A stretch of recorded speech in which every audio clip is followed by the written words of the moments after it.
ito. Yan, gumagawa kami rito. Yan, cake. Yan yung cake. Ito, malupit gumawa. Yan. Ate. Ate.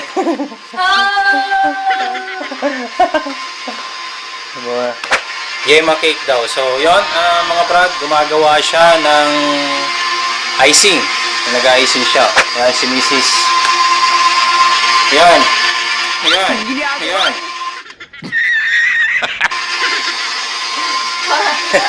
Dinugbog. Brad, di ko alam kung masarap o hindi. Sana. Okay, sana masarap at talagang yummy. Ito na muna. Ganyan na yung cake. Silipin natin. Wow! Wow! Ayun, no? Yung mga parang sunog. Ayun, no? Kumuha ng steak. Dito nga, steak. Kasi parang natutong yung gilid, oh. Gamitin ko ba ito? Ano? Mapanukot, ah. Ano? So, okay na. Hindi naman wala nang sumasama. Tingnan niya, ah. So, No. Yung cake na. Pero ako, kanina mo pa ako pinagtripan. Pag ako na buwisit sa'yo, umalis Yung ka bukas malalaki. ng isa. manya natin. Paano matitikman? Wala pang ang ano. Ay, di ba masarap yan pagka ano? Yun mga brad, ano? Paalis na kami. Kaya lang medyo makulimlim yung kalangitan, ano? Kaya mga brad, medyo okay naman. Kagad kami nakaalis gawa ng medyo umaambol kanina ng konti. Hanggang maingay talaga yung yung mga brad, nagdala na lang kami ng extra na pamalit, ano? Baka maabutan nga naman ng ulan sa daanan. Eh, medyo malayo pa naman yun. Sad to say, hindi ko pa talaga kabisado yung daan, kaya gagamit ulit kami ng Waze. Pero siguro kung second time na akong magmumotor na papunta ron ng Batangas, doon sa bahay ng kapatid ko, medyo gamay ko na. Sa ngayon kasi, hindi pa eh. Tara ma. Ayan na, tara.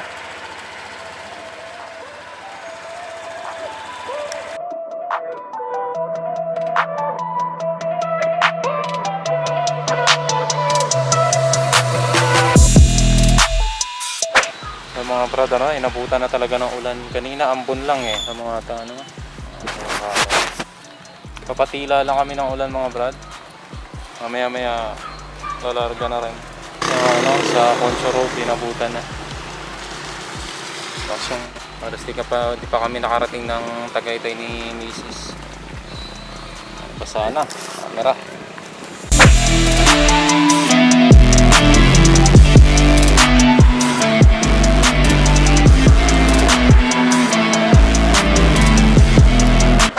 Brad, stop muna kami rito sa pababa ng Talisay. Wala nang ulan eh. Kanina talaga doon sa taas ng Tagaytay, maulan. Grabe sobra. Ganda ng view. Gutom na, kain muna kami mamaya doon pagbaba doon sa Talisay. Pagbaba na ito.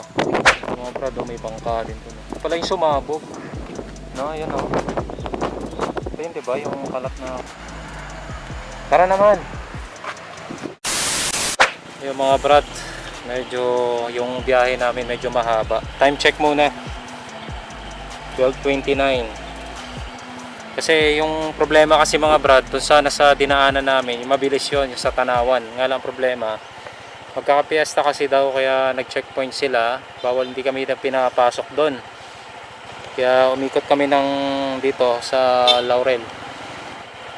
Medyo matagal yung biyahe na ito.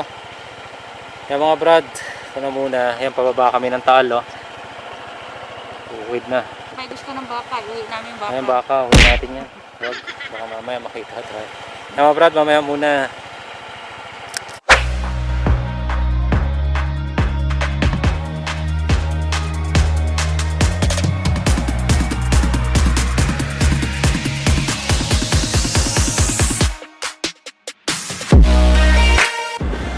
Ano? 300 meters, then malayo pa yung 300 meters. Ito. No! Wala pa, diretso.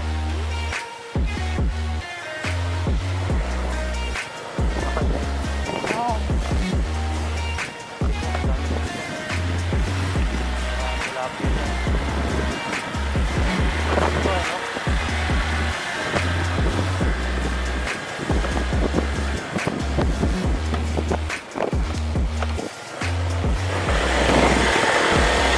Halos nag-ikot yata talaga natin na dito to ah. Ganda ng experience. In 300 meters, turn right. Naunahan ko si Waze. Ano? Turn right dito.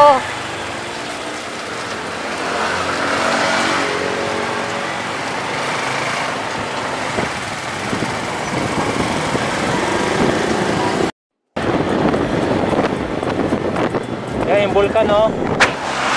So mga brad, welcome back to my channel mga brad.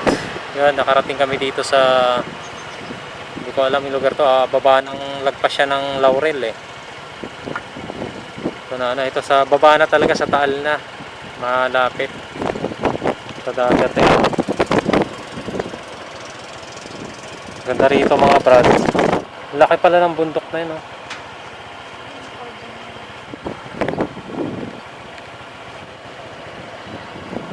Medyo maalon-alon.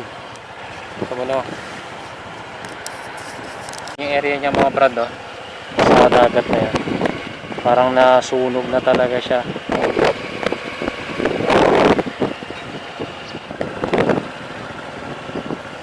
Yung ano niya eh.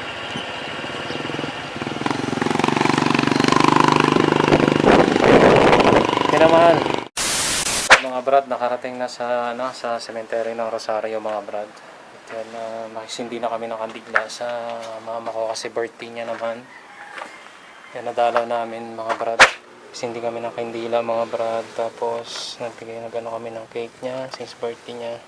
So, natagalan kami kasi matagal yung biyahe namin mga brad. Napadaan na sana kami ng Tanawan talaga. So kanina pa kami nakarating dito sa Rosario. Alas 4 na ng hapon. Medyo matagal nga yung biyahe. Ano na muna mga brad. So, mga brad, kararating lang. Medyo nalungkot din yung panahon kasi lakas ng ulan. Papasok na sa racing circuit dito sa kapatid ko mga brad. Hindi pa rin natila yung ulan. Walang lakas. Yung mahirap. Yung way natin. Pa diretso na.